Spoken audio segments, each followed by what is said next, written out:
प्रायोजक हैं cancer healer centre, a new beginning. तो अब वक्फ संशोधन बिल वाला चैप्टर खोल लेते हैं, जिस पर बहस का एक राउंड लोकसभा में हुआ है और दूसरा राउंड आज राज्यसभा में।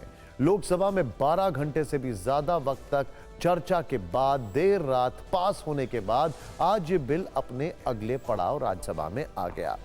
केंद्रीय अल्पसंख्यक मंत्री और किरण रिजिजू ने दोपहर 1 बजे सदन में इस बिल को पेश किया। लोकसभा की तरह यहां भी तीखे हमले हुए, कटाक्ष हुए, शेरो शायरी हुई, कुछ हैरान करने वाले दावे भी किए गए। मानकर चलिए कि जिस तरह लोकसभा में आराम से बिल पारित हुआ, उसी तरह उस सदन में भी रास्ता क्लियर है। हालांकि YSRCP और BJD ने बिल का विरोध किया है। इसके बावजूद सरकार के पास बहुमत का जादुई आंकड़ा है, इसीलिए कोई मुश्किल तो नहीं दिखाई देती है। राज्यसभा में सदस्यों की कुल संख्या 236 है। सदन में एनडीए के कुल सदस्य 117 हैं। अगर इनमें 6 मनोनीत सदस्यों को भी शामिल कर लें तो आंकड़ा 123 तक पहुंच जाता है, जो बहुमत से 4 ज्यादा है। इंडिया गठबंधन का आंकड़ा सिर्फ 88 है। वैसे कल से लेकर आज तक काफी डेवलपमेंट हो चुका है और अगर यह बिल कानून बन गया तो आगे क्या होने वाला है हम आपको यह भी बताएंगे। लेकिन पहले आज राज्यसभा की बहस के कुछ हाइलाइट्स आपको जरूर देखने चाहिए। विवेक का इस्तेमाल करें और सारा मेंबर्स ऑफ पार्लियामेंट इस वक्त अमेंडमेंट बिल को समर्थन करना चाहिए। न मेरा है न तेरा है, ये हिंदुस्तान सबका है। नहीं समझी गई ये बात तो नुकसान सबका है। जो आकर मिल गई इसमें वो दिखलाई नहीं देती, जो नदियां मिल गई इसमें वो दिखलाई नहीं देती। महासागर बनाने में मगर एहसान सबका है, महासागर बनाने में मगर एहसान सबका है।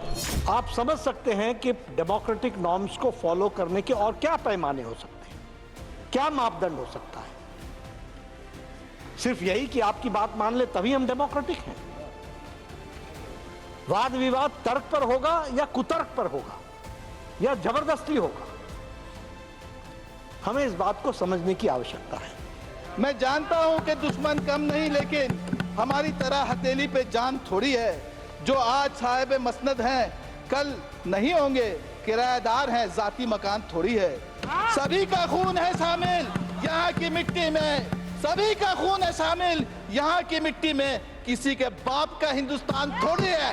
जय हिंद। अरे कुरान मैं पढ़ता हूं, तुम तो मुसलमान हो, बचपन से पढ़ते हो ना। मैं पढ़ूं और बताऊं कुरान में क्या लिखा है। मार हो जाएगी मार। ये हिंदू की बलमनसाहत है जो कुरान पढ़ के तुम्हें बताता नहीं है। हालांकि आज की बहस के दौरान एक मौका ऐसा भी आया कि फ्लो टूटने की बात हुई। कांग्रेस सांसद सैयद नासिर हुसैन जब कुछ कह रहे थे तो गृह मंत्री अमित शाह ने ऐतराज जताया। इस पर नेता विपक्ष मल्लिकार्जुन खड़गे अपनी सीट पर खड़े हो गए और कहा कि बीच में ना बोले, फ्लो टूट जाता है।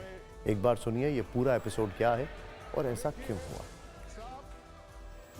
आज ये कह रहे हैं कि कोर्ट में रिव्यू नहीं कर सकते। कोर्ट में बिल्कुल रिव्यू कर सकते हैं।